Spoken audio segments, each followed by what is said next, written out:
નમસ્કાર મિત્રો, આજે આપણે પુષ્પ વિશે માહિતી મેળવીશું. પુષ્પ છે, પુષ્પના પ્રકારો, ફળ અને બીજ વિશે માહિતી મેળવીશું. સૌપ્રથમ વાત કરીએ તો પુષ્પની. પુષ્પ એ વનસ્પતિનું પ્રજનન અંગ છે. વનસ્પતિની શાખાઓ જ્યારે પરિપક્વ થાય, પુખ્ત બને, ત્યારે લિંગી પ્રજનન કરવા માટે વનસ્પતિ પુષ્પનું સર્જન કરે છે. તો આ પુષ્પો અલગ અલગ વનસ્પતિઓમાં અલગ અલગ રંગના જોવા મળે, અલગ અલગ કદના જોવા મળે, અલગ અલગ આકારના જોવા મળે. એની રચનાઓની વાત કરતાં પહેલાં આપણે તે પુષ્પ કઈ રીતે ગોઠવાય છે તેની વાત કરીએ. તો અહીંયા સૌપ્રથમ આપણે પુષ્પોની ગોઠવણી વિશેનો અભ્યાસ કરીશું. પુષ્પોની ગોઠવણી એટલે કે પુષ્પ વિન્યાસ. પુષ્પો અલગ અલગ વનસ્પતિમાં અલગ અલગ રીતે ગોઠવાયેલા હોય. સામાન્ય રીતે પુષ્પોની ગોઠવણી એક ધરી ઉપર થયેલી હોય, જેને કહેવાય છે પુષ્પ વિન્યાસ અક્ષ. અને એ પુષ્પ વિન્યાસ અક્ષ ઉપર પુષ્પોની વિવિધ રીતે ગોઠવણીને પુષ્પ વિન્યાસ અથવા તો આપણે કહી શકીએ ને એન્થોટેક્સી. હવે આ પુષ્પ વિન્યાસના પ્રકારો જોઈએ તો અપરિમિત અને પરિમિત બે પ્રકાર પડશે, જેમાંથી અપરિમિત પુષ્પ વિન્યાસ. અપરિમિત પુષ્પ વિન્યાસ એટલે કે પુષ્પો એ પુષ્પ વિન્યાસ અક્ષ ઉપર અગ્રાભિવર્ધી ક્રમની અંદર ગોઠવાય. અગ્રાભિવર્ધી ક્રમ એટલે કે નીચે તરફ મોટા પુષ્પો ને ઉપર તરફ જઈએ તેમ તેમ પુષ્પોની લંબાઈ ઘટતી જાય, એટલે કે શંકુ આકાર ધારણ કરતા હોય. આ અપરિમિત પુષ્પ વિન્યાસના પ્રકારોની અંદર કલગી, છત્રક, સ્તબક, સૂકી, નીલમ સૂકી, માસલ સૂકી જેવા પ્રકારો આવે છે. જેની અંદર સૌપ્રથમ આપણે જોઈએ તો કલગી. કલગીની અંદર જે પુષ્પ વિન્યાસ અક્ષ છે તે અક્ષ બહુ સામાન્ય જોવા મળે અને એના ઉપર અગ્રાભિવર્ધી ક્રમની અંદર સદંડી પુષ્પો. સદંડી પુષ્પોનો મતલબ થાય પુષ્પદંડ ધરાવતા પુષ્પો ગોઠવાયેલા જોવા મળે. દાખલા તરીકે આપણે જો ગલતોરો સરસ મજાના પુષ્પો છે કે જેમાં પુષ્પ વિન્યાસ કલગી જોવા મળે. એવી રીતે રાયની અંદર પણ કલગી પુષ્પ વિન્યાસ જોવા મળે છે. બીજો પ્રકાર છે છત્રક. છત્રકની અંદર પુષ્પ વિન્યાસ અક્ષ એ સંકુચિત આકારનો એટલે કે દબાઈ ગયેલો ચપટો ડિસ્ક જેવો જોવા મળે છે. તેના અંદર સદંડી પુષ્પો. હવે અહીંયા છત્રકની અંદર છત્રીના સળિયા જે રીતે ગોઠવાય તે રીતે, એટલે કે અહીંયા જોઈએ તો આપણે છત્રીના સળિયાની માફક ગોઠવાયેલા પુષ્પો જોવા મળે છે. એ ઉપરાંત નિચક્ર. નિચક્ર એટલે તેની નીચે લીલા રંગના પર્ણ જેવું નિપત્રોનું બનેલું નિચક્ર જોવા મળતું હોય. તો આવા પુષ્પ વિન્યાસ છત્રક તરીકે ઓળખાય. દાખલા તરીકે ડુંગળીની અંદર જોઈએ તો ડુંગળીના જે પુષ્પો છે એ છત્રક પ્રકારે છત્રીના સળિયાની માફક પુષ્પો નીકળતા જોવા મળે, જેને આપણે સળ છત્રક કહીએ. પરંતુ વરિયાળીની વાત કરીએ તો વરિયાળીની અંદર અહીંયા છત્રીના સળિયાની માફક એની શાખાઓ નીકળે અને તેના ટોચ ઉપર છત્રીના સળિયાની માફક જ પુષ્પોની ગોઠવણી જોવા મળે. ત્યારે આવો છત્રક છે તેને આપણે સંયુક્ત છત્રક તરીકે ઓળખીશું. એના પછી આવે છે સ્તબક પ્રકારનો પુષ્પ વિન્યાસ. સ્તબકની અંદર જે પુષ્પ વિન્યાસ અક્ષ છે તે ચપટો અને બિંબ આકારનો જોવા મળે, દબાઈ ગયેલો. જ્યારે એના પર બે પ્રકારના પુષ્પ જોવા મળે. આપણે બધાએ સૂર્યમુખી જોયેલી છે, હજારી ગોટા જેને આપણે સામાન્ય રીતે ગલગોટા તરીકે ઓળખીએ છીએ. તો એના પુષ્પની વાત કરીએ તેમાં બે પ્રકારના પુષ્પકો જોવા મળે. એક છે બિંબ પુષ્પક.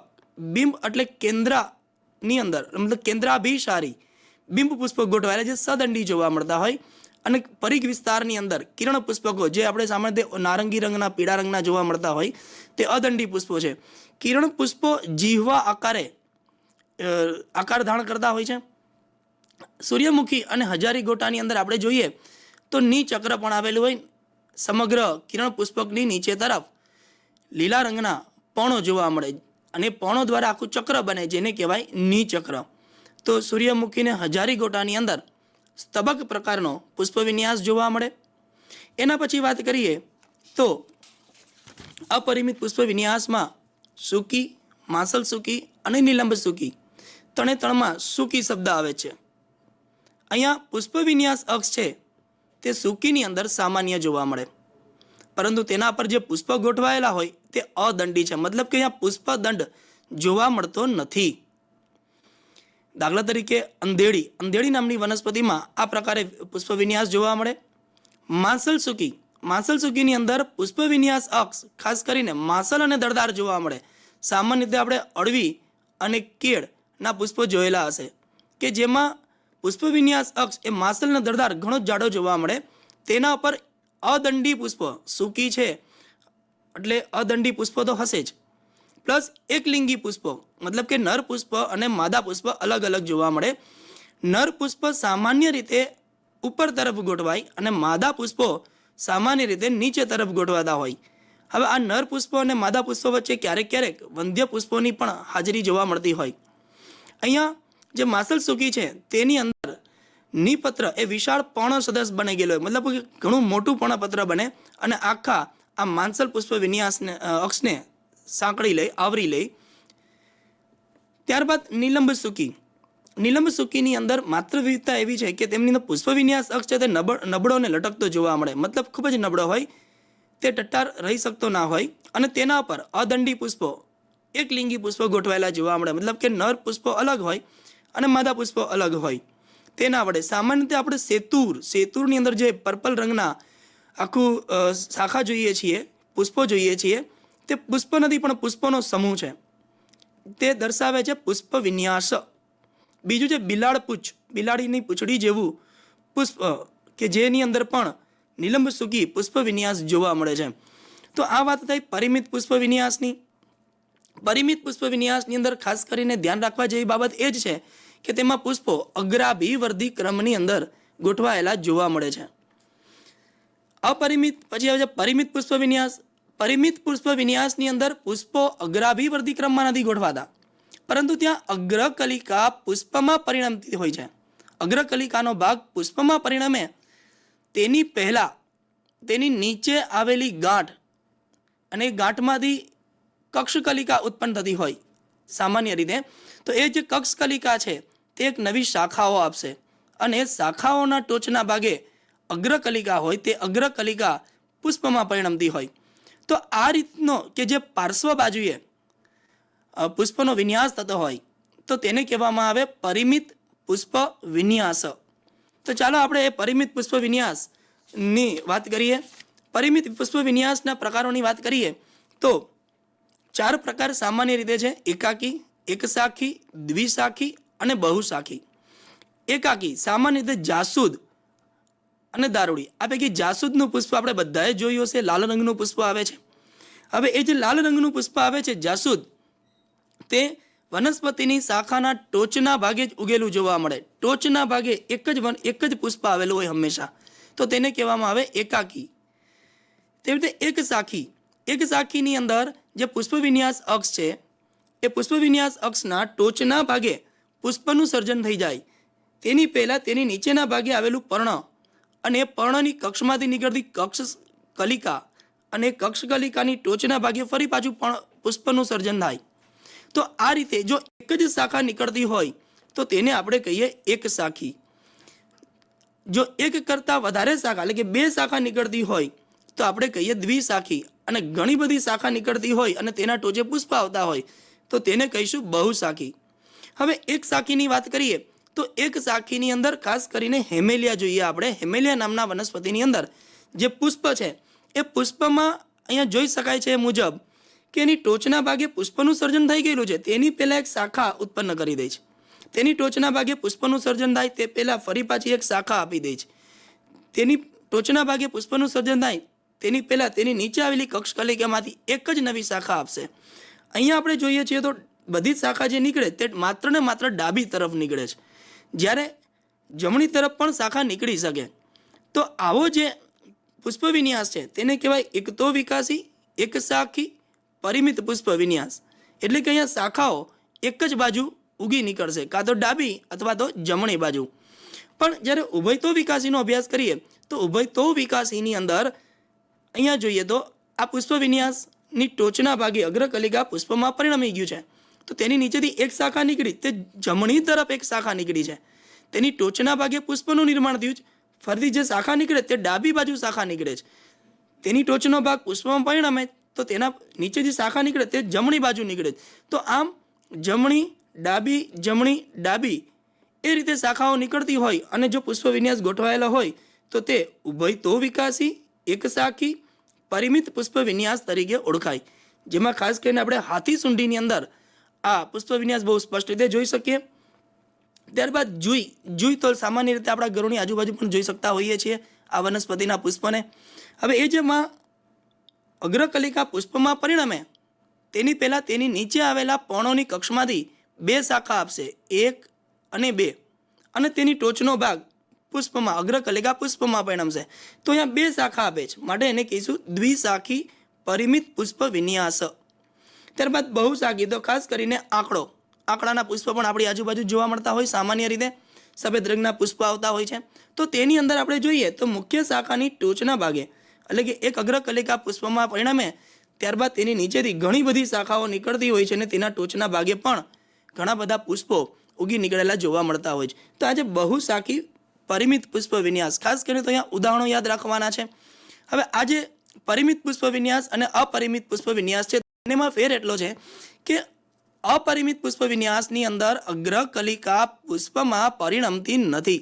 અગ્રકલિકાનો વિકાસ સીધો જ થયા કરતો હોય છે, પરંતુ તેના ઉપર પુષ્પ અગ્રાભિવર્ધી ક્રમમાં ગોઠવાય છે. જ્યારે પરિમિત પુષ્પ વિન્યાસની અંદર પુષ્પો અગ્રકલિકાનું રૂપાંતરણ છે, મતલબ કે અગ્રકલિકા પુષ્પમાં પરિણમે છે અને નવી શાખાઓ નીકળતી જોવા મળે છે. તો આ વાત થઈ પુષ્પ વિન્યાસની. તેના પછી આપણે વાત કરીએ પુષ્પના વિવિધ ભાગો વિશેની વાત. પુષ્પના વિવિધ ભાગો એટલે પુષ્પ આપણે હાથમાં લઈએ તો સામાન્ય રીતે 4 ભાગ જોવા મળતા હોય છે, જેમાં સૌથી બહારની તરફ લીલા રંગનો ભાગ જોવા મળે, જેને આપણે વજ્ર ચક્ર કહીએ, જે પર્ણ જેવો જોવા મળતો હોય. તેની અંદર રંગબેરંગી દલચક્ર, તેની અંદર પુંકેસર અને તેની અંદર સ્ત્રી કેસર. તો આમ 4 ભાગ જોવા મળતા હોય, જેમાં પહેલો સૌથી બહારની તરફ આવેલું ચક્ર વજ્ર ચક્ર. તમે ધ્યાનપૂર્વક પુષ્પને જોશો તો સૌથી બહાર પર્ણનું ફરતી આમ ચક્ર માર્ગે આખું ગોઠવાયેલી રચના જોવા મળે. પર્ણ પત્ર હોય છે તે ખરેખર વજ્ર ચક્ર તરીકે ઓળખાય. દરેક પર્ણને આપણે વજ્રપત્રો કહીશું. એ વજ્રપત્રો પર્ણ જેવા જ લીલા રંગના પર્ણ સદસ જ જોવા મળે છે, જેનું કાર્ય વજ્રચક્રનું કાર્ય છે રક્ષણ કરવાનું. હવે આ વજ્રપત્રો અલગ અલગ પુષ્પની અંદર અલગ અલગ રીતે જોવા મળતા હોય. ખાસ કરીને વાત કરીએ તો ગુલાબની અંદર આ વજ્રપત્રો અલગ અલગ હોય, એકબીજાથી છૂટા હોય, તો તેને કહીશું મુક્ત વજ્રપત્રી. તેવી જ રીતે જાસૂદની અંદર જોઈએ તો જાસૂદની અંદર આ વજ્રપત્રો એકબીજા સાથે જોડાય અને નલિકાકાર રચના બનાવતા હોય, તો તેને કહીશું યુક્ત વજ્રપત્રી. તો આ જે વજ્રચક્ર કે જેનું મુખ્ય કાર્ય અંદર આવેલા અન્ય ચક્રોનું રક્ષણ કરવું. બીજી વાત કરીએ તો દલચક્રની, કે જેને આપણે દલપત્રો તરીકે ઓળખીએ છીએ. દલચક્ર દલપત્રોના બનેલા છે અને આ દલપત્રો રંગબેરંગી વિવિધ રંગના વિવિધ આકારના જોવા મળે. ઘણા પુષ્પોની અંદર તો દલપત્રો જોડાય દલચક્ર બનાવે, તો એ દલચક્ર વિવિધ સ્વરૂપ ધારણ કરે, જેવી કે ગરણી આકાર ધારણ કરે, નિવાપ આકાર ધારણ કરે, પતંગી આકાર ધારણ કરે. તો અલગ અલગ રીતે એનો આકાર પણ ધારણ થાય છે દલચક્રનો. આ દલચક્રો રંગબેરંગી એ ઉપરાંત સુગંધી હોય, મતલબ વિવિધ પ્રકારની સુગંધ અલગ અલગ સ્મેલ આવતી હોય, અને એ સ્મેલ અને આ રંગના પરિણામ સ્વરૂપ કીટકો તેની તરફ આકર્ષાય છે, અને કીટકો આકર્ષાવાથી ત્યાં પરાગનયનની ક્રિયા થાય. તો ખાસ કરીને દલચક્રનું કાર્ય છે કીટકોને આકર્ષી અને પરાગનયનનું કાર્ય છે. તે ઉપરાંત અંદર આવેલા ચક્રોનું રક્ષણ કરવાનું કાર્ય પણ તે કરશે. તેના પણ 2 પ્રકારો પાડી શકાય, મુક્ત અને યુક્ત. ગુલાબની અંદર આપણે જોઈએ છીએ કે જે લાલ રંગની પાંખડીઓ છે બધી, તે પાંખડીઓ એકબીજાથી સ્વતંત્ર છે, મુક્ત છે, તો તેને કહેવાય મુક્ત દલપત્રી. તેવી રીતે જાસૂદની અંદર કઈક અંશે જોડાયેલ હોય, ધતુરાની અંદર સફેદ રંગના જે દલપત્રો છે એ સંપૂર્ણ જોડાયેલા હોય, તો તેને કહી શકીએ યુક્ત દલપત્રી.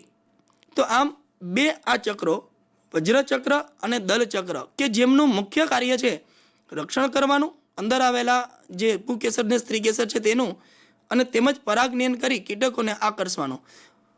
આ કોઈ સીધા જ પ્રજનનમાં ભાગ લેતા નથી, પુષ્પ પ્રજનનનું અંગ છે, પરંતુ વજ્રચક્ર અને દલચક્ર પુષ્પમાં પ્રજનનની ક્રિયામાં લિંગી પ્રજનનમાં કોઈ ભાગ ભજવતા નથી, કારણ કે તે પ્રજનન કોષના નિર્માણ સાથે સંકળાયેલા નથી. વાત કરીએ બોગનવેલ અને ક્રાઇનમ. સામાન્ય રીતે બોગનવેલ જે સુશોભન માટે વપરાય છે, ક્રાઇનમ પણ સુશોભન માટે વપરાય છે, જેને લીલી તરીકે ઓળખી શકીએ આપણે. તો એની અંદર પરિપુષ્પ એટલે શું? તો કે વજ્રચક્ર અને દલપત્રના જે ઘટકો છે, જેવા કે દલપત્રો અને વજ્રપત્રો, તો એકબીજામાં ભળી ગયેલા હોય અને તેઓને સ્પષ્ટ કરી ન શકાય, ત્યારે આવા પુષ્પોને આપણે પરિપુષ્પ તરીકે ઓળખીશું. જે બોગનવેલની અંદર જોઈ શકાય છે કે જેની અંદર 3 ગુલાબી રંગના લાલ રંગની પાંખડીઓ આવેલી હોય છે, કે જે નથી તો વજ્રપત્રનો ભાગ કે નથી દલપત્રનો ભાગ, બહુ સ્પષ્ટ નથી, બંને એકબીજામાં ભળી ગયેલા છે. તો આવા ચક્રો કે જે માત્ર પ્રજનનની ક્રિયામાં ભાગ ભજવતા હોય તેને આપણે કહીએ સહાયક પ્રજનનનું કાર્ય કરતા છે, તો એને સહાયક ચક્રો તરીકે ઓળખી શકીએ, સહાયક પુષ્પ ચક્રો છે. આ સિવાય બીજા 2 આવે છે કે જેનું મુખ્ય કાર્ય છે પ્રજનનનું. તેવા 2 છે, જેમાં પુષ્પના આવશ્યક ચક્રો. પુષ્પના આવશ્યક ચક્રોમાં એક છે પુંકેસર ચક્ર, બીજું છે સ્ત્રીકેસર ચક્ર. પુંકેસર ચક્ર એટલે નર પ્રજનન અંગ, સ્ત્રીકેસર ચક્ર એટલે કે માદા પ્રજનન અંગ. હવે આ બંને આવશ્યક ચક્રો છે એટલા માટે કે જે પુંકેસર છે તે પરાગરજ ઉત્પન્ન કરશે, કે જે નર પ્રજનન કોષ છે, અને સ્ત્રીકેસરની અંદર આવેલું હશે અંડક, કે જે માદા પ્રજનન અંગ છે, માટે તેને આવશ્યક ચક્રો તરીકે ઓળખવામાં આવે છે. પુંકેસર ચક્રના વિવિધ ભાગોની વાત કરીએ તો 3 ભાગ જોવા મળે છે પરાગાશય, યોજી અને તંતુ. જેમાં સૌપ્રથમ ઉપર આવેલું ગોળાકાર ભાગ જે વિવિધ આકારોની અંદર જોવા મળતું હોય, અહીંયા સામેથી ગોળાકાર છે, તો એ છે પરાગાશય, કે જેની અંદર પરાગરજનું નિર્માણ થાય, એના અંદરના ભાગે પરાગરજ ઉત્પન્ન થશે. પુખ્ત પરાગરજ દ્વિખંડી જોવા મળે, તેની અંદર પરાગરજ વિભાજનની પ્રક્રિયાને અંતે ઉત્પન્ન થાય અને સ્ફોટન થતાં આ પરાગરજ બહાર મુક્ત થતી હોય. સામાન્ય રીતે પરાગરજ છે તે નર પ્રજનન અંગ છે. એ પરાગરજ ઘણા પુષ્પોની અંદર ગોળાકાર સ્વરૂપે જોવા મળે, ઘણા પુષ્પોની અંદર તે ખરબચડી સપાટી ધરાવતા હોય, તો વિવિધ આકારની પરાગરજ જોવા મળે. હવે અહીંયા આ જે પરાગાશય છે તેની સાથે જોડાયેલ તંતુ જેવી રચના, તાતણા જેવી, જે કોષરસીય તંતુ જ હોય, અને એ તંતુ જ્યાં પરાગાશય સાથે જોડાય છે તે ભાગ જેને યોજી તરીકે ઓળખવામાં આવે. હવે રાઈ જેવી વનસ્પતિ છે, એ રાઈ જેવી વનસ્પતિની અંદર આ તંતુની લંબાઈમાં વિવિધતા જોવા મળતી હોય, તો નાના મોટા તંતુ જોવા મળતા હોય. એ ઉપરાંત ઘણા પુંકેસર કે જે પુંકેસરોની અંદર પરાગરજ ઉત્પન્ન થતી નથી, તેવા પુંકેસરને વંધ્ય પુંકેસર કહીશું. ઘણી વનસ્પતિઓના પુષ્પોની અંદર આ જે તંતુ છે એ તંતુ દલપત્ર સાથે જોડાય, એટલે કે પુંકેસર દલપત્ર સાથે જોડાયેલું હોય થોડું અથવા સંપૂર્ણ સુધી, ત્યારે આવા પુંકેસરને દલલગ્ન પુંકેસર તરીકે ઓળખવામાં આવે છે. તેના પ્રકારોની વાત કરીએ તો 2 પ્રકાર પડે છે, મુક્ત અને યુક્ત. મુક્તની વાત કરીએ તો અહીંયા પુંકેસર એકબીજાથી મુક્ત જોવા મળે, સામાન્ય રીતે ગુલાબની અંદર પુંકેસરો મુક્ત હોય. યુક્તની વાત કરીએ તો અહીંયા પુંકેસરો એકબીજા સાથે જોડાય. મિત્રો ખાસ ધ્યાન રાખવાનું કે અહીંયા તંતુ દ્વારા એકબીજા સાથે જોડાયેલા હોય, પરાગાશયથી એકબીજા સાથે જોડાતા નથી, માત્ર ને માત્ર તંતુથી એકબીજા સાથે જોડાય અને જો એક ગુચ્છ બનાવતા હોય તો એને એક ગુચ્છી કહીશું. દાખલા તરીકે જાસૂદ, જો 2 ગુચ્છ બનાવતા હોય તો આપણે તેને દ્વિગુચ્છી કહીશું. સામાન્ય વટાણાની અંદર જોઈશું આપણે તો 9 પુંકેસરો આવેલા હોય કે જે એક ગુચ્છ બનાવતા હોય અને સાથે એક પુંકેસર અલગ જોવા મળે, તો એની અંદર એક ગુચ્છ અને એક અલગ પુંકેસર જોવા મળે, મતલબ કે દ્વિગુચ્છી રચના બનાવે છે વાલ અને વટાણાની અંદર. જ્યારે લીંબુની અંદર જોઈએ તો ઘણા બધા ગુચ્છ સ્વરૂપે ગોઠવાયેલા પુંકેસર જોવા મળે, તો તેને બહુગુચ્છી પુંકેસર તરીકે ઓળખીશું. આવું જ એક બીજું અગત્યનું અંગ છે જેનું નામ છે સ્ત્રીકેસર.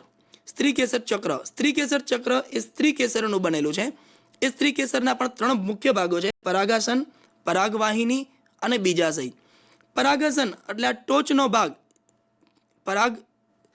પરાગાસન તરીકે ઓળખાય, કે જેની સપાટી ખરબચડી છે.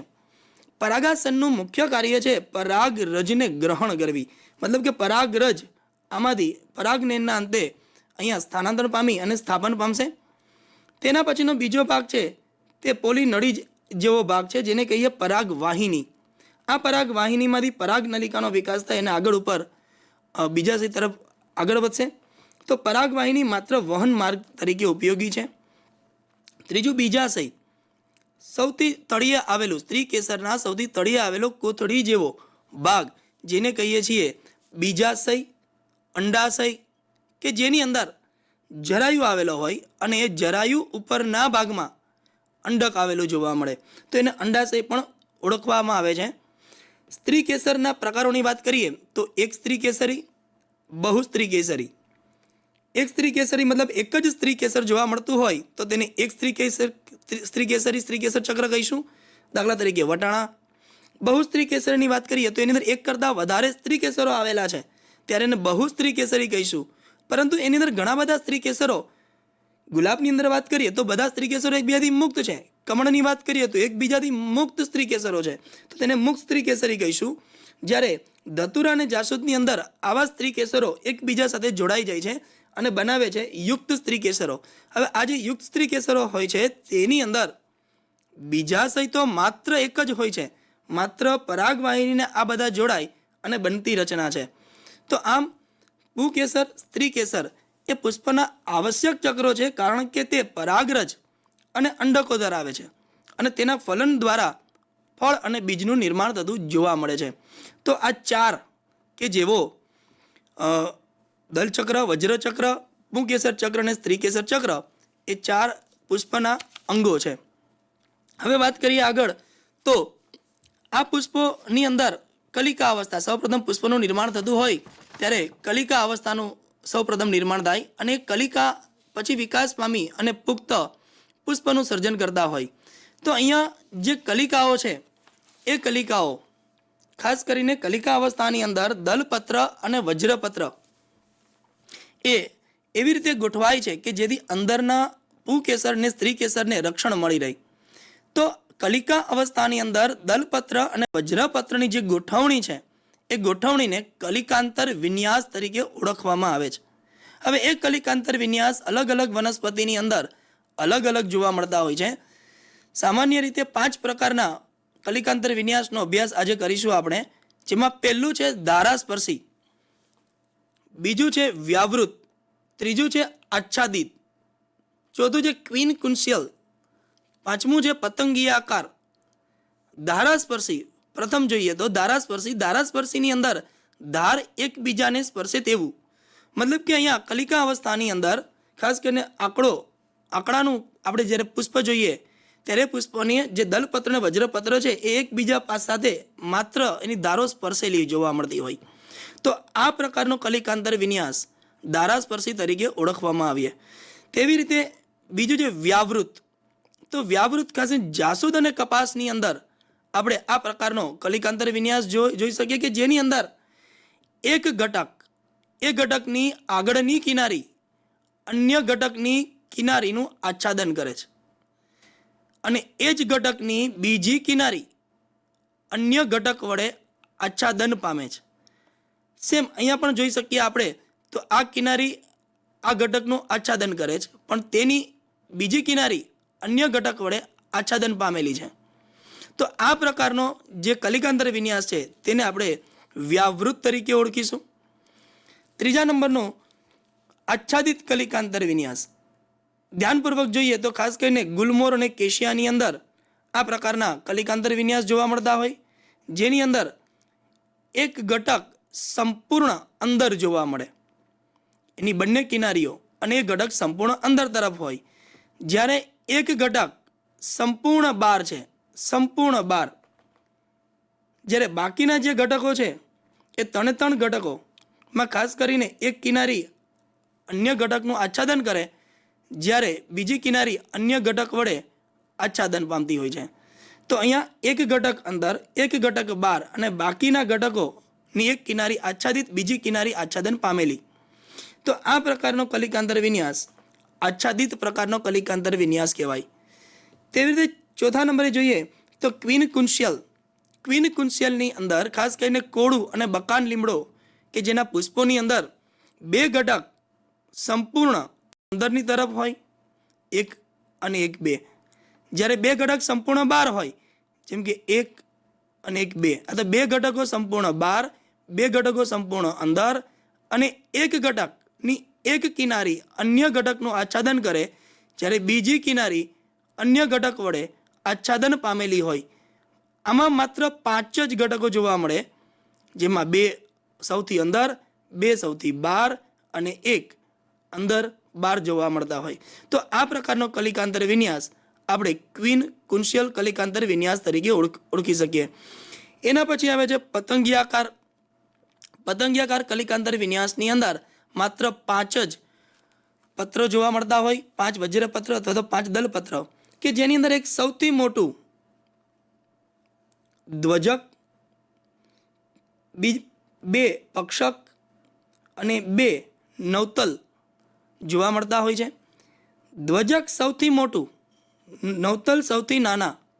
ધ્વજક પક્ષકની કિનારીઓનું આચ્છાદન કરે છે, જ્યારે આ પક્ષક એ નવતલની બંને કિનારીઓનું આચ્છાદન કરતા જોવા મળે છે.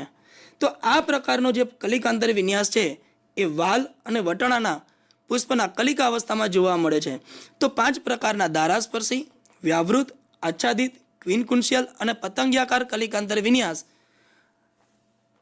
આ વનસ્પતિઓમાં જોઈ શકીએ.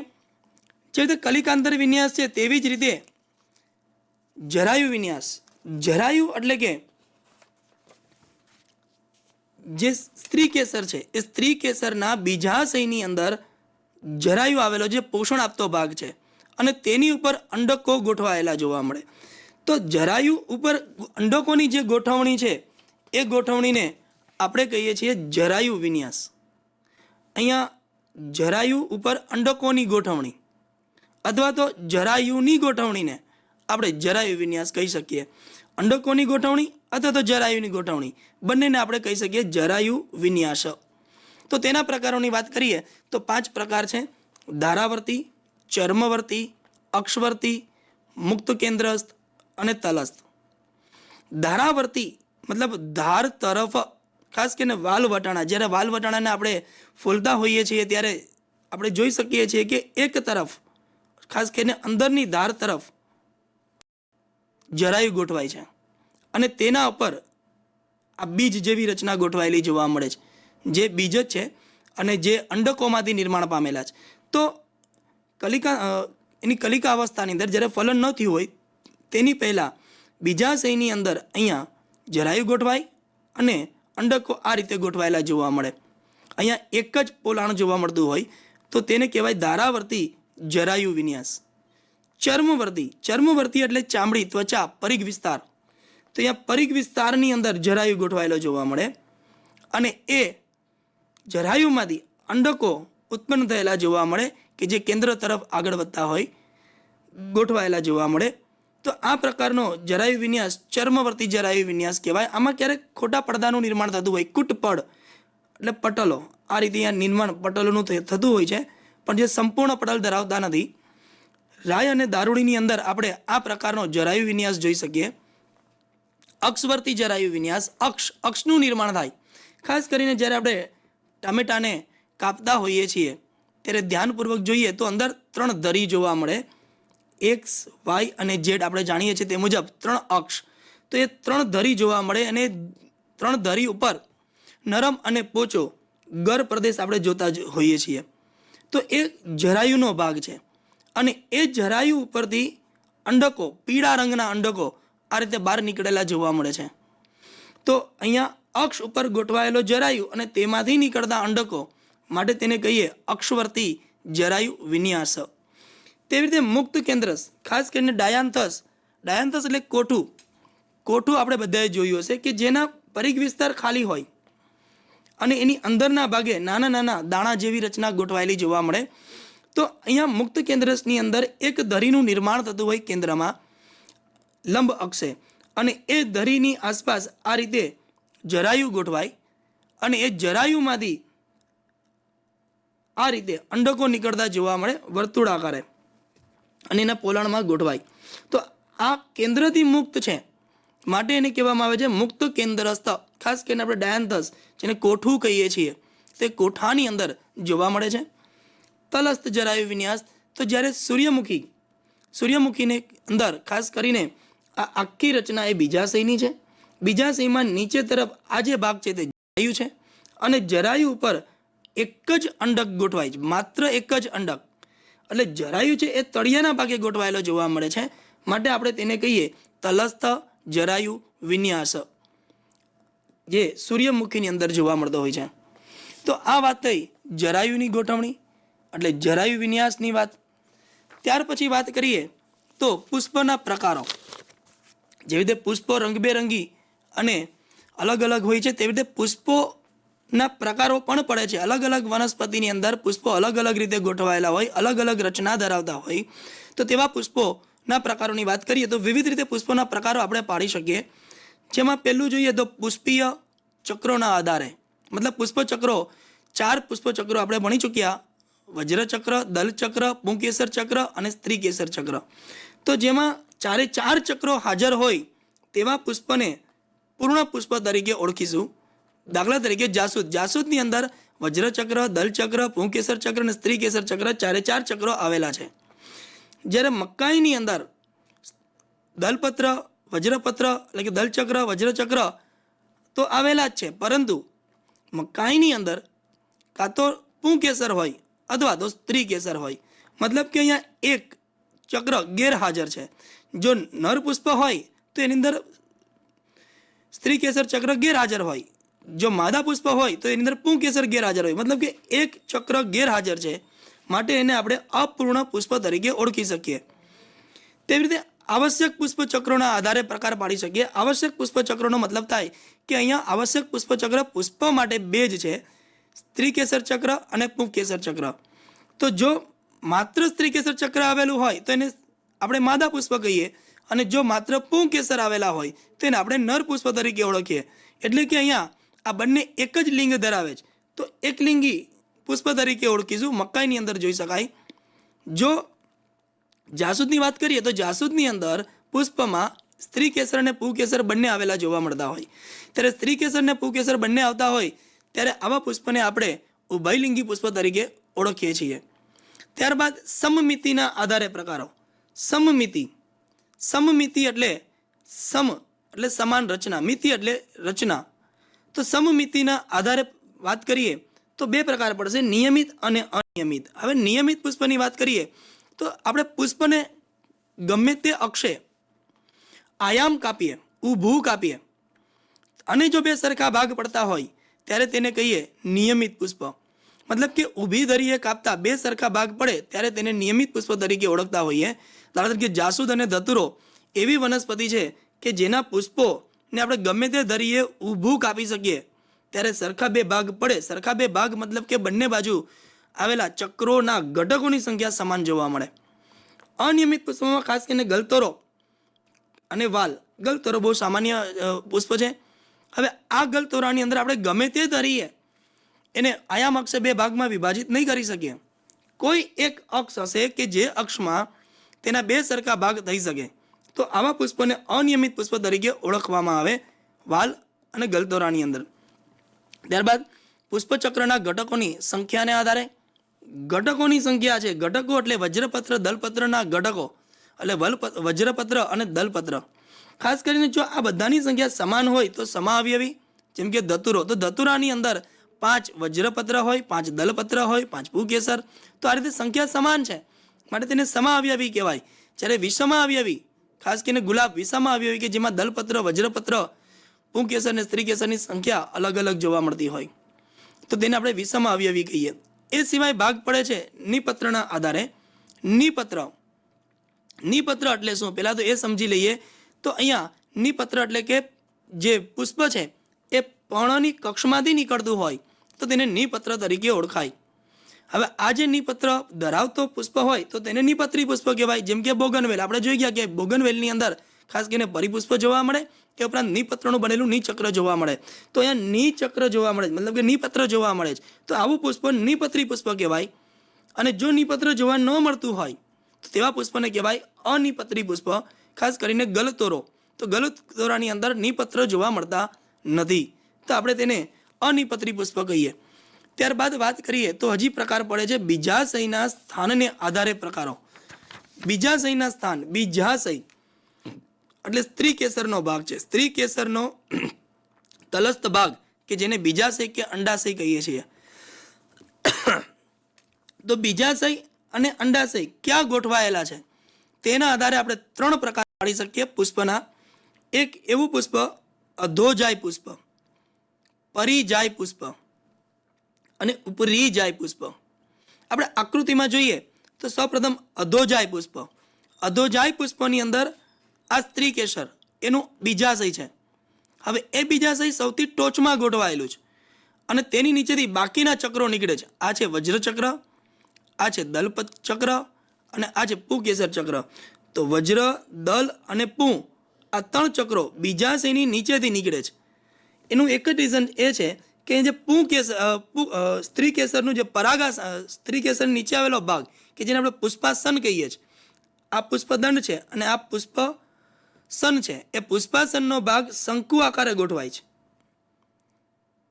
અને શંકુ આકારે ગોઠવાયેલું હોવાથી બીજાશય ઉપરની તરફ ગોઠવાય છે, પણ અમે બાકીના બધા ચક્રો નીચેની તરફથી નીકળે છે.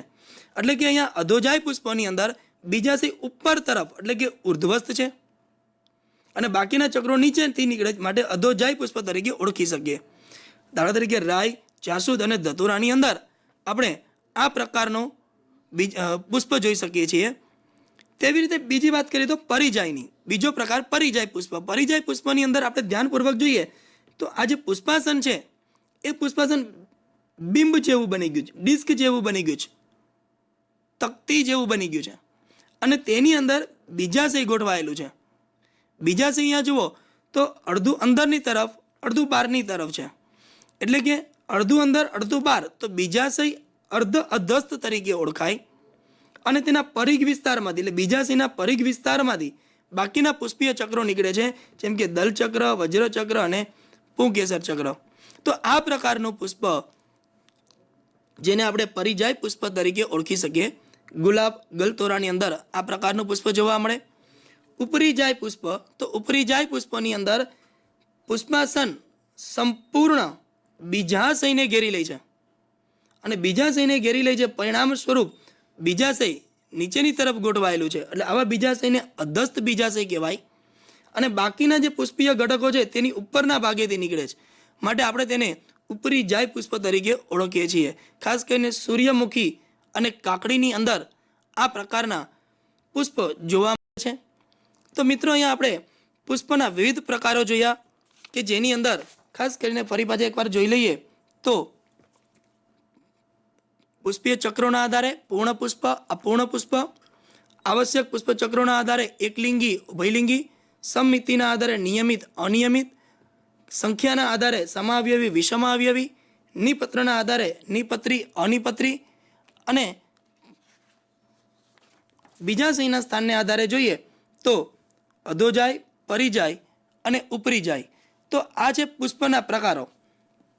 હવે એ પુષ્પ વિશે આપણે આટલી માહિતી મેળવી ચૂક્યા કે જેની અંદર પુષ્પની રચના, પુષ્પ વિન્યાસ અને પુષ્પના પ્રકારો. તો આ પુષ્પ વિશેની તમામ માહિતી આપણે જોઈ લીધી કે જે ખાસ કરીને લિંગી પ્રજનન અંગ છે અને લિંગી પ્રજનનમાં અગત્યનો ભાગ ભજવે છે.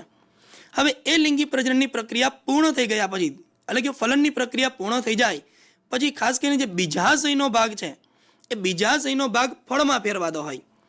આપણે જોઈએ છીએ કે ખાસ કરીને કેરીની સિઝન પહેલાંની વાત છે કે જ્યારે જાન્યુઆરી, ફેબ્રુઆરીની અંદર આપણે આંબા ઉપર થોડા મોલ જોવા મળે છે કે જે નાના નાના પુષ્પ જોવા મળતા હોય અને માર્ચના એન્ડિંગ સમયે અથવા એપ્રિલની અંદર તે જ સ્થળે ફળ આવી ગયેલા જોવા મળે.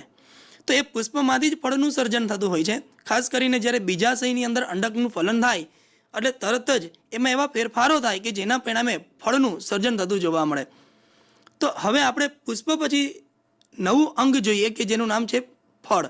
વિવિધ પ્રકારના ફળો આપણે જોઈ શકીએ છીએ અહીંયા, પણ એ ફળના પ્રકારો છે અલગ અલગ. ખાસ કરીને 3 પ્રકારના ફળો આપણે કહી શકીએ, જેમાં એક છે અફલિત ફળ, બીજા છે સત્ય ફળ, ત્રીજા છે કૂટ ફળ. અફલિત ફળ, ફલિત એટલે ફલન થવું. અહીંયા વનસ્પતિની અંદર જ્યારે ફલનની પ્રક્રિયા ન થાય છતાં બીજાશયમાંથી ફળ બને તો આવા ફળને અફલિત ફળ તરીકે ઓળખવામાં આવે. મિત્રો ખાસ ધ્યાન રાખવાનું અહીંયા એ છે કે અહીંયા અંડકનું ફલન થતું નથી. અંડકનું ફલન ન થાય તો અંડકમાંથી બીજનું નિર્માણ પણ થતું નથી. એટલે આવા ફળો બીજવિહીન ફળો કહેવાય. ખાસ કરીને દ્રાક્ષ, કેળા કે જેની અંદર અંતઃસ્ત્રાવોની અસરના પરિણામે અફલિત ફળ મેળવી શકીએ છીએ. સત્યફળ. સત્યફળનો મતલબ સામાન્ય રીતે પુષ્પના બીજાશયમાંથી ફળનું સર્જન થતું હોય ત્યારે એવા ફળને સત્યફળ કહેવાય. જ્યારે બીજાશય સાથે પુષ્પના અન્ય ભાગો સંકળાય ત્યારે બનતા ફળને કૂટફળ તરીકે ઓળખી શકીએ. જેમાં આપણે વાત કરીએ પુષ્પાસન. જો બીજાશય સાથે પુષ્પનું પુષ્પાસન સંકળાય અને ફળનું સર્જન કરે તો આપણે એને કૂટફળ કહીએ. ખાસ કરીને સફરજનની અંદર ખાવાલાયક ભાગ પુષ્પાસન છે.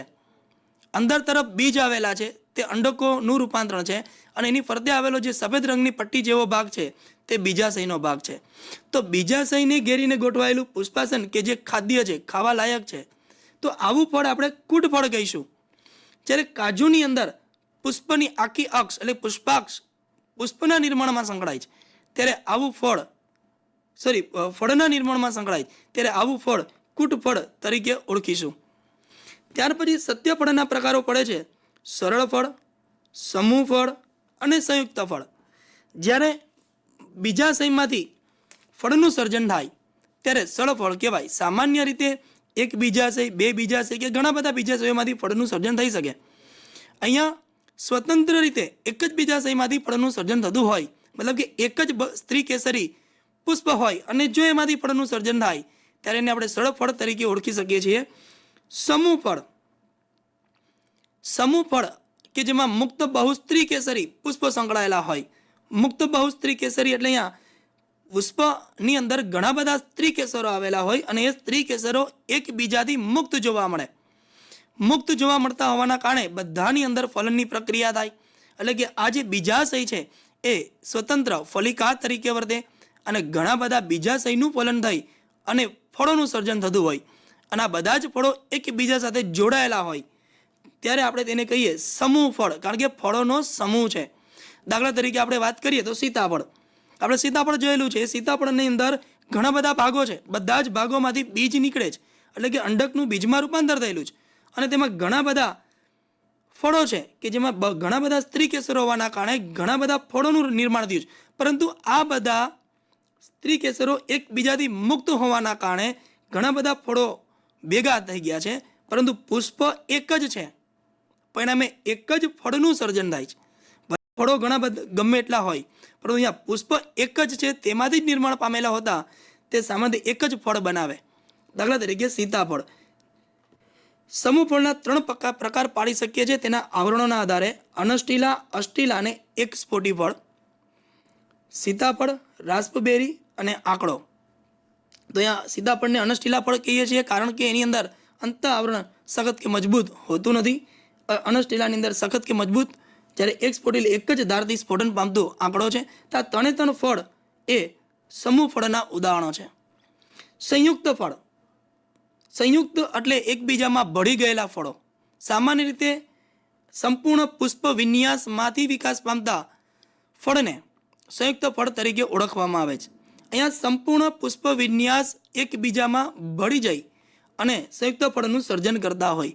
એટલે કે ઘણા બધા પુષ્પો ના બીજાશયો ભેગા મળી અને સંયુક્ત ફળ બનાવે છે. ખાસ કરીને યુક્ત બહુસ્ત્રી કેસરી કહી શકાય. ઉદાહરણોમાં પાઇનેપલ છે, અંજીર છે, વડના ટેટા છે. અહીંયા અલગ અલગ પુષ્પ વિન્યાસ અલગ અલગ ફળોના નિર્માણ સાથે સંકળાયેલો જોવા મળે છે. ખાસ કરીને આપણે પાઇનેપલ જોઈએ તો પાઇનેપલની અંદર સૂકી પ્રકારનો પુષ્પ વિન્યાસ સંકળાય અને ફળનું સર્જન કરે. જ્યારે અંજીર અને વડના ટેટાની વાત કરીએ તો તેની અંદર ઉદુંબરક પ્રકારનો એક વિશિષ્ટ પુષ્પ વિન્યાસ સંકળાય છે અને ફળનું સર્જન કરે છે. તો આમ ફળના સામાન્ય પ્રકારોમાં અફલિત ફળ, સત્યફળ, કૂટફળ અને સત્યફળના પાછા બીજાશયમાંથી નિર્માણ પામતા ફળના પ્રકાર પડ્યા સરળ, સમૂહ અને સંયુક્ત. સમૂહ ફળના પ્રકાર અનષ્ટિલા, અષ્ટિલા અને એક્સપોટી. સરળ ફળના પણ આપણે પ્રકાર પાડી શકીએ છીએ. એ સરળ ફળના પ્રકારોની અંદર ખાસ કરીને 2 પ્રકાર પડે. એક છે શુષ્ક ફળ. શુષ્ક એટલે ખાસ કરીને બીજાવરણ અને ફલાવરણ શુષ્ક જોવા મળે. બીજો પ્રકાર છે રસાળ ફળ. સામાન્ય રીતે રસાળ ફળ ખાવા લાયક. શુષ્ક ફળ પણ ખાવા લાયક, પણ બધા ફળો ખાવા લાયક નથી હોતા. રસાળ ફળની અંદર જે ફલાવરણ છે એ રસાળ અને દળદાર જોવા મળે. શુષ્ક ફળના ફરી પાછા બે પ્રકારો પાડી શકીએ, અસ્ફોટનશીલ અને સ્ફોટનશીલ. અસ્ફોટનશીલ કે જેમાં ફલાવરણનું સ્ફોટન થતું જોવા મળતું નથી. તેનું ફલાવરણ છે એ કુદરતી રીતે વિઘટન પામી અને બીજને મુક્ત કરે. ખાસ કરીને તેના પ્રકારોમાં ધાન્ય ફળ, ચર્મફળ, રોમવલય ફળ, કાષ્ઠફળ અને સપક્ષ જેવા પ્રકારો પાડી શકાય. જેમાં ધાન્ય ફળ, ધાન્ય એટલે અનાજ, ઘઉં અને મકાઈ, તો તે ફળની અંદર બીજાવરણ અને ફલાવરણ એકબીજામાં ભળી ગયેલા હોય, તે એક છૂટા પાડી શકાય નહીં અને એક સંયુક્ત આવરણની રચના કરે, જેને આપણે તુષ તરીકે ઓળખીએ છીએ અથવા સંયુક્ત કવચ તરીકે ઓળખી શકીએ. ચર્મફળ ખાસ કરીને ગુલબાસ છે, નારવેલિયા છે, તુલસીના જે ફળો છે એ ફળની અંદર ફલાવરણ અને બીજાવરણ, ધ્યાન આપજો મિત્રો, અહીંયા ફલાવરણ અને બીજાવરણ એકબીજાથી છૂટા છે ત્યારે તેને ચર્મફળ તરીકે ઓળખવામાં આવે છે. ધાન્ય ફળની અંદર ફલાવરણ અને બીજાવરણ એકબીજામાં ભળી ગયેલા હતા, અલગ પાડી શકાય એવા નથી, તો તેને આપણે ધાન્ય ફળ કીધા. જ્યારે અહીંયા એકબીજાથી સ્વતંત્ર છે, છૂટા છે, ત્યારે એને આપણે ચર્મફળ તરીકે ઓળખીશું. રોમવલય ફળની અંદર ફલાવરણ અને બીજાવરણ એકબીજાથી અલગ પાડી શકાય. મિત્રો ફરી પાછા ધ્યાન આપીએ તો અહીંયા એકબીજામાં ભળી ગયેલા, આમાં એકબીજાથી સ્વતંત્ર, અને આની અંદર ફલાવરણ અને બીજાવરણને અલગ પાડી શકીએ, મતલબ એકબીજાથી જોડાયેલા છે પણ આપણે ધારીએ તો અલગ પાડી શકાય તેવા, તો તેવા ફળને રોમવલય કહેવાય. એ ઉપરાંત તેની અંદર વજ્ર જેવી રચના આવેલી છે માટે તેને રોમવલય ફળ તરીકે ઓળખવામાં આવે. અહીંયા ઉદાહરણમાં પરદેશી ભાંગરો, સહદેવી તેના ઉદાહરણો છે. કાષ્ઠફળ આપણે મિત્રો જોયેલા છે, સિંગોડા, કાજુ, કે જેના ફલાવરણો મજબૂત અને સખત આવેલા જોવા મળે છે. તો જેના ફલાવરણો સખત અને મજબૂત હોય તેવા ફળને કાષ્ઠફળ કહેવાય. સપક્ષ, અહીંયા ફલાવરણ ખાસ કરીને પક્ષીની પાંખ જેવા ચપટા જોવા મળે તો તેને સપક્ષ ફળ તરીકે ઓળખીશું. માધવી, કણજો, તેના માધવી લત્તા અને કણજો તેના ઉદાહરણો છે. તો આ જે ફળો છે કે જે ફળોના ફલાવરણ કે બીજાવરણનું સ્ફોટન થતું નથી પરંતુ કુદરતી રીતે વિઘટન પામે છે, ત્યારે તેવા ફળોને અસ્ફોટનશીલ શુષ્ક ફળ તરીકે ઓળખીશું. બીજા ફળો સ્ફોટનશીલનો મતલબ થાય સ્ફોટન પામી અને બીજને મુક્ત કરતા હોય. તો તેવા ત્રણ પ્રકારો પાડી શકાય. એક ધારથી સ્ફોટન પામે તો એકસ્ફોટી, બે ધારથી સ્ફોટન પામે તો દ્વિસ્ફોટી, અને ઘણી બધી ધારથી સ્ફોટન પામે તો બહુસ્ફોટી તરીકે ઓળખીએ. એકસ્ફોટી ફળ દાખલા તરીકે આંકડો અને બારમાસી, તેમાં એક જ ધારથી સ્ફોટન થાય છે. વાલ અને વટાણા તેના ફળો આપણે પણ જોઈ શકીએ છીએ કે તેની બે ધાર હોય ને બંને ધારથી બીજ મુક્ત કરી શકીએ તો તેને દ્વિસ્ફોટી કહીએ. અથવા તો એને કહેવાય સિંબફળ. સિંબફળ એટલે સિંગ આપતા હોય તેવા ફળો સિંબિકુળની વનસ્પતિ પણ કહી શકીએ. બહુસ્ફોટી ફળ અથવા તો પ્રાવર ફળ કે જેમાં ઘણી બધી ધારથી, ખાસ કરીને કપાસનું ફળ જોયું હોય તો 3 ધારથી તેના બીજોને મુક્ત કરે છે. તો આવા ફળોને બહુસ્ફોટી ફળ તરીકે ઓળખવામાં આવે છે. તો આ છે ફળોના પ્રકારો, શુષ્ક અને રસાળ ફળ. રસાળ ફળની અંદર 3 પ્રકારો પાડવામાં આવે, અષ્ટિલા, અનષ્ટિલા અને સેબિયા. અષ્ટિલા ખાસ કરીને રસાળ ફળોની વાત કરીએ તો 3 ફળો, 3 આવરણો તેની અંદર જોવા મળે ફળના ફલાવરણોમાં. ખાસ કરીને સૌથી બહારનું, કેરીની બહારનું જે આપણે જોઈએ છીએ તો કેરીના બહારની અંદર ત્વચીય, એટલે કે જે લીલા રંગનું છે તે ત્વચીય છે. એની અંદર રસાળ અને દળદાર કે જે માંસલ અને દળદાર હોય છે તેને આપણે મધ્ય ફલાવરણ કહીએ. અને સૌથી અંદરનું જેને અંત આવરણ તરીકે ઓળખીએ, અંત ફલાવરણ કહેવાય. સામે રસાળ ફળની અંદર મધ્ય ફલાવરણ છે તે મધ્ય ફલાવરણ રસાળ અને દળદાર જોવા મળે. અહીંયા 3 પ્રકાર પાડેલા છે આપણે, અષ્ટિલા, અનષ્ટિલા અને સેબિયા. તો અષ્ટિલાની અંદર જોઈએ તો ખાસ કરીને કેરીને નાળિયેરની અંદર મધ્ય ફલાવરણ રસાળ અને દળદાર હોય, જ્યારે અંત ફલાવરણ સખત અને મજબૂત હોય. ખાસ કરીને જે ગોટલાની ઉપરની આવરણ છે તે સખત અને મજબૂત હોય, જે અંત ફલાવરણ છે તો તેને અષ્ટિલા કહીશું. અંત ફલાવરણ જ્યારે સખત અને મજબૂત ના હોય ત્યારે તેને અનષ્ટિલા કહીએ. ટામેટું અને નારંગીની અંદર ખાસ કરીને અંત ફલાવરણ નરમ હોય છે. અને સેબિયા, સફરજન અને નાશપતી કે જેમાં પુષ્પાસનનો ભાગ પણ સંકળાયેલો છે કે જેના દ્વારા ખોરાકનું નિર્માણ થાય. તો અહીંયા આ પ્રકારો કે જે ફળના પ્રકારો છે. તો ફળના પ્રકારો જોઈ ગયા પછી આપણે થોડાક પ્રશ્નોની વાત કરીએ તો આને સંલગ્ન એવા ફળો પુષ્પ અને ફળને સંલગ્ન થોડાક પ્રશ્નોની વાત કરીએ તો ખાસ કરીને જાસૂદના પુષ્પની વાત. અહીંયા પ્રશ્ન છે આપણી સામે કે જાસૂદના પુષ્પની વિશેષતા શું છે. તો આપણે જોઈ ગયા એ મુજબ જાસૂદના પુષ્પની અંદર તેમાં માત્ર દલપત્ર હોય છે, વજ્રપત્ર હોતા નથી. ના, બંને હોય છે, એટલે આ જવાબ ખોટો આવશે. તેમાં વજ્રપત્ર ઉપરાંત ઉપરી વજ્રપત્રનું ચક્ર જોવા મળે છે. હા, આપણે પૂર્વક જોઈશું તો વજ્રપત્રના બે ચક્રો જોવા મળશે, એક નાના નાના પત્રોનું અને એક મોટા પત્રનું. સામાન્ય વજ્રપત્ર એક જ હોય, વજ્રચક્ર એક જ હોય. એ ઉપરાંત નાનું પણ વજ્ર ચક્ર જોવા મળતું હોય, જે ઉપરી વજ્રપત્ર છે તેની સાથે જોડાયેલું જોવા મળે. તો અહીંયા સાચો જવાબ છે બી તરીકેનો. આગળ ઉપર બીજો પ્રશ્ન છે જોઈએ તો અનિયમિત પુષ્પ, એ પણ આપણે ભણી ગયા. અનિયમિત પુષ્પની અંદર ખાસ કરીને અહીંયા એક જ અક્ષે, માત્ર એક જ અક્ષેથી આપણે બે સરખા ભાગ થઈ શકે પુષ્પના, તો આપણે અનિયમિત પુષ્પ તરીકે ઓળખતા હોઈએ છીએ. એના પછીના પ્રશ્નની વાત કરીએ તો નિયમિત પુષ્પ. નિયમિત પુષ્પ કયા ઉદાહરણોમાં જોવા મળે છે? તો નિયમિત પુષ્પ સામાન્ય રીતે રાઈ, ધતુરો અને મરચાની અંદર અહીંયા નિયમિત પુષ્પ જોવા મળે છે. નિયમિત પુષ્પ એટલે તેને ગમે તે દરિયે કાપતા તેના સરખા બે ભાગ પડતા હોય તેને નિયમિત પુષ્પ કહીએ છીએ. આગળ નેક્સ્ટ ક્વેશ્ચન જોઈએ તો અંજીરના પુષ્પ માટે કયો વિકલ્પ સત્ય? અંજીર ખાસ કરીને ઉદુંબરક પ્રકારનો પુષ્પ વિન્યાસ ધરાવતા હોય તેની અંદર જે પુષ્પ છે એ પુષ્પની અંદર ઉભયલિંગી પુષ્પો, હા ઉભયલિંગી પુષ્પ છે. માત્ર નર કે માદાના પુષ્પો, નર કે માદા, ના નર ને માદા બંને હોય. એ ઉપરાંત તેમાં નર, માદા તેમજ વંધ્ય પુષ્પો, હા તેમાં નર અને માદા અને વચ્ચે વચ્ચે વંધ્ય પુષ્પો પણ જોવા મળતા હોય. તો અહીંયા સાચા વિકલ્પ તરીકે આપણે સી ને પસંદ કરીશું. નેક્સ્ટ ક્વેશ્ચન જોઈએ તો જે પુષ્પમાં બધા જ ઘટકોની સંખ્યા સરખી હોય પરંતુ સ્ત્રી કેસર ગેરહાજર હોય તેવું પુષ્પ શું કહે છે? હવે પુષ્પમાં બધા જ ઘટકોની સંખ્યા સરખી એટલે પૂર્ણ પુષ્પ, પરંતુ સ્ત્રી કેસર ગેરહાજર. સ્ત્રી કેસર ગેરહાજર મતલબ કે એકલિંગી પુષ્પ. તો એકલિંગી એટલે કે માત્ર નર પુષ્પ હોય તેવું પુષ્પ.